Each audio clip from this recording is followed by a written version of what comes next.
Տիկին Ջուլակյան, ձեր ֆրակցիայի ներկայացուցիչները, նաև ազգային ժողովի փոխնախագահ եւ եւս 1-2 ներկայացուցիչ, երբ որ քննարկվում էր պարոն Վարդևանյանի կողմից ասած այն հստակ տարբերակը, որ 135 ձայնի պատճառով այստեղ մի ֆրակցիա նստած չի։ Հիմա խնդիրը այլ է։ Մենք համոզված ենք, որ դա այդպես է, կարծում եմ նաև մեր հայրենակիցների մեծ մասն են համոզված, որ դա այդպես է, բայց ես այլ հարց եմ ուզում քննարկեմ։ Հիմա ձեր կուսակիցները, ձեր ֆրակցիայի ներկայացուցիչները գալիս են այստեղ, ասում են, ինչի եք վերցրել Բարգավաճ Հայաստանի այդ մի մանդատը, մեզ եւ Հայաստան Դաշինքին։ Նախ ասեմ, որ այդ մի մանդատը մեզ ոչ մի բան չէր տալիս եւ չէր էլ տալու, այստեղ իրավական առումով ինձ թույլ չեն տա ստել մեր պրակտիկ փաստաբանները, այստեղ նաև շահագրգռվածության եւ շահի խնդիրը կա, ում էր ձեռ տալիս։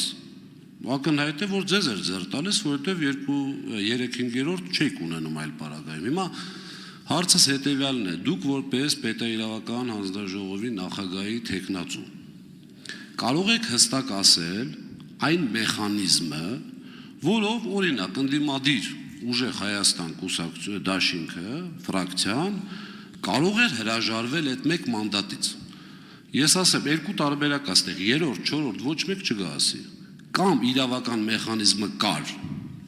մենք պատրաստ էինք դրան, այժմ էլ պատրաստ ենք, այդ թվում նաև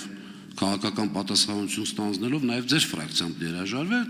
եթե չկա, ուղիղ ձեր կուսակիցների աչքերի մեջ նայելով ասեք իզուր եք խոսում, չկա այդ մեխանիզմը։ Խնդրում եմ ուղիղ պատասխան։ Շնորհակալ եմ հարցի համար, պարոն Ղազարյան, սկսեմ 135 ձայնի պակասելուց։ Ես ձեր հարցը լսել եմ, ձեր հարցին կպատասխանեմ, բայց ես կարծում եմ այստեղ նրա համար չեմ, որ պատասխանեմ միայն կոնկրետ մեկ հարցի եւ իմ դիրքորոշումը չհայտնեմ ձեր հարցի կոնտեքստում ընկած այլ ձեր դիրքորոշումների վերաբերյալ։ 135 ձայնի պակասելու հետ կապված ժողովրդավարական երկրներում, որտեղ ընտրական ինստիտուտը աշխատում է, իսկ մենք 18 թվականից ամեն ինչ անում ենք, որ դա տեղի ունենա։ Շատ է պատահում տենց դեպքեր եւ այդպիսի դեպքեր պատահել է նաեւ մեզ հետ, օրինակ Երևանի ավականու ընտրությունների ժամանակ 23 թվականին։ Մեզ պակասում էր, եթե չեմ սխալվում, 150 ձայն, աննշան թվով ձայն։ Նրա համար, ինչպես Տիկին Ջուլակյան, խնդրում եմ դուք ձեր խոսքը ասեք, մի արձագանքեք տեղից որևէ մեկնաբանության։ Նրա համար, որ մենք կարողանայինք ունենանք լիարժեք կոալիցիա եւ մեծամասնություն, ոչ թե փոքրամասնության քաղաքապետ Երևանի ավականում, որը հիմա ունենք։ Ընդամենը 50 ձայնի հարցեր։ Նույնը վաղաշաբաթի ընտրությունների ժամանակ, օրինակ հանրապետություն կուսակցությունը չունեցավ ֆրակցիա վաղաշաբաթի ավականու կազմում միայն ընդամենը 20 ձայնի պատճառով։ Այդպես պատահում է։ Հիմա ինչ վերաբերում է նրան, որ այստեղ պետք է նստած լիներ ֆրակցիա, որը նստած չի, այդ դրա մեղավորությունը դուք ձեր մեջ պետք է ապրեք, ոչ թե դուք անձնապես, այլ ընդդիմությունը։ Ինչու համար, որովհետև երբ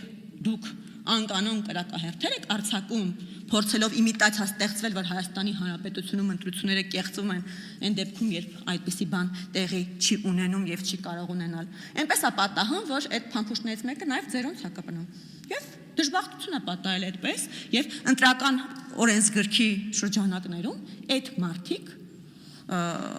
հայտնվել են լուսանցքում։ Ընտրական օրենսգրքի դրույթների մանրամասն վերլուծությունը ներկայացրել այստեղից Մարիա Կարապետյանը, այդ մասի մանրամասն խոսել ենք Սահմանադրական դատարանում եւ ես չեմ կարծում, որ Մարիա Կարապետյանը մի քանի ելույթ է հատկացրել է դրան այս վերջին օրերի ընթացքում, թե այդ անճշտություններ եւ այլն այդ խառը բանաձևերը, որոնք արձանագրված են, ամրագրված են Հայաստանի Հանրապետության ընտրական օրենսգրքում, ինչպես են աշխատում։ Հիմա սա է էությունը։ Թե դուք ինչպես կարող եք վերցնել մանդատը կամ չվերցնել, ես չեմ կարծում, որ այստեղ խնդիրը իրավական է։ Հարցը քաղաքական է։ Հարցը քաղաքական է, որտեղ եթե իրավական տեսանկյունից եք նայում, մեխանիզմ, այո, չկա, որ դուք ասեք, կարող եք ասել չենք համալրում, բայց դա մեկ է։ Բայց այս հարցը քաղաքական է։ Մեր գործընկերները ձեզ ասում են, եթե դուք ունեք այդքան մեծ անհամաձայնություն, ապա ո՞րն է պատճառը, որ այդուհանդերձ ընդունել եք այդ արդյունքները եւ նաեւ այդ մանդատները, ընդ որում ձեզ մոտ մեկ մանդատ չի կարծեմ ավելացել, այլ մի քանի, 3, մեկ մանդատ, մեկ մանդատ կարծեմ ավելացել է Հայաստան խմբակցությանը եւ մի քանի ձեզ է ավելացել։ Թույլտանք արձագանքի, Տիկին Ջուլիական, թվաբանությունա պարզ 5 մանդատ էր, 3 եկել է ձեզ, մեկը մեզ, մեկը Հայաստան Դաշինքին։ Հա, շատ լավ։ Հիմա լավ, քաղաքական առումով մենք ուզում ենք այդ մանդատը չվերցնենք, որ չգաք, ստեղ ասեք, բա դուք ինչի վերցրեցիք։ Ինչ ենք անում, վերջի համարի մարդուն ուղարկում ենք Հայաստանից կամ ձևն եմ ուզում, որպես պետերական նախագահ, որովհետև չգիտեմ, ինչ ձևը չեմ հասկանում, այսինքն աթոռն ենք դադարք թողում, այդ մարդը չի գալի, որովհետև ձեր մանդատ Հարգելի գործընկերներ, ներողություն, պարոն Ղազյանը, քաղաքացիական պայմանագրի հարգելի գործընկերներ, ուրեմն կա հարց տվող եւ հարցին պատասխանող։ Պատասխանողը ամբիոնի մոտից է պատասխանում։ Խնդրում եմ դուք այդտեղից մի պատասխանեք։ Համեցեք։ Միացրեք պարոն Ղազինյանի խոսափողը։ Համեցեք պարոն Ղազինյան։ Խնդրում եմ ձերպես ասեմ ժամանակը վերականգնեք, էլի։ Համեցեք, ես Հիմա նայեք, միտքը ավարտեք։ Շնորհակալ եմ։ Հիմա տեսեք, քաղաքական պատասխանատվության առումով եւս մեկ անգամ կրկնում եմ, հիմա մենք նույն բանը անենք, դուք ոնց կվերաբերվեիք եւ կոնկրետ առաջարկ կար, այդտեղ եկեք ձևը ցույց տվեք, եթե ոչ պետք չի ստեղ դուրս գալ մեր այն քաղաքացիներին, ժողովրդին, ովքեր օբյեկտիվ պատճառներով իրավական գիտելիքներ չունեն, այստեղ այնպես է ստացվում, որ մենք կարող էինք այդ մանդատից հրաժարվել, բայց այսպես ասած ճակերտների մեջ գողոնից փայ ենք ունեցել։ Այնպես որ ձեր խոսքը վերաբերում է ձեր կուսակիցներին, որ դա իրավական առումով հնարավոր չէ, քաղաքական առումով էլ հնարավոր չի ուղղակի։ Եվ մի փոքրիկ հարց շատ կարևոր է ինձ համար, ինչպես եք վերաբերվում Եռաբլուրում մի քանի տարի առաջ մեր հերոսների ծնողների նկատմամբ ոստիկանության, գիտեք, այստեղ չեմ կարող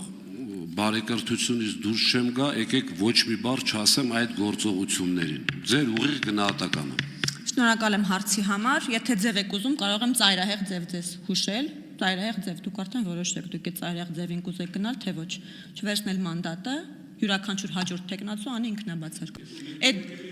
Այո,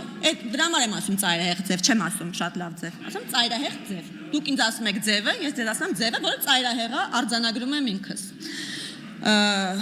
Եռաբլուրի դեպքի հետ կապված։ Ես եւ որևէ կասկած չունեմ, այստեղ նստած յուրաքանչյուր անձ խոնարհվում է Հայաստանի Հանրապետության համար, Հայաստանի Հանրապետության անկախության համար, Ղարաբաղի համար, իրենց կյանքը չխնայած յուրաքանչյուր հերոսի առջև, յուրաքանչյուր հերոսի ծնողների, բարեկամների, քույրերի, եղբայրների առաջ։ Այստեղ որևէ կասկած ես չունեմ։ Բայց նաև մենք պետք է հասկանանք, թե ինչի մասին է պետությունը եւ ինչի մասին է պետական պանթեոնը, հարգելի գործընկերներ։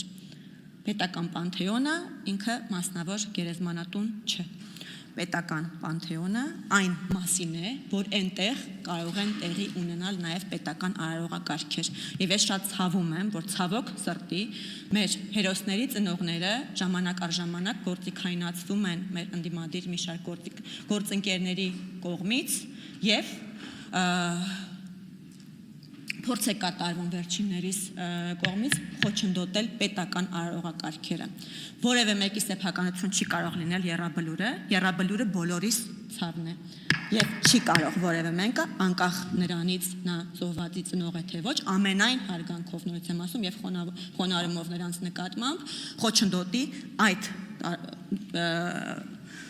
գերեզմանատանը կատարվող արարողակարգը եւ հարգանքի տուրքը, որը մատուցվում է։